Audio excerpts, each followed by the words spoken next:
Hey, what's up everyone? John Keith here at JM&R Body Works. First off, I want to thank everybody who watched my last video and liked it. If you're watching this one and you like the content, do us a favor, hit that like button below, subscribe to our channel, especially if you're a trucker. You're going to want to see what we got coming out for you guys in the future. Today we're going to answer a question we get a lot, which is, do you already have my color and is it going to match? So answer to that is yes and yes. Reason why is we have a complete library in there by PPG Delfleet. So we take the color code directly off the truck, which is basically the DNA of the color, and we punch into the computer and it tells us exactly what we need to mix up, the formula, and how to tint it to make it lighter or darker to match a little bit better.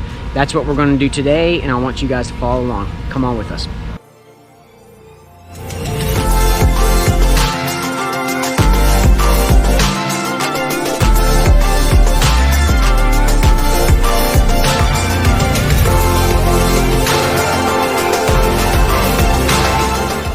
So what we got is a 2019 Freightliner Cascadia. Color of this one is a neon green elite. It's a base coat clear coat, and you can always find the color code on the new model Cascadias by opening up the passenger door, and it's right here on this label.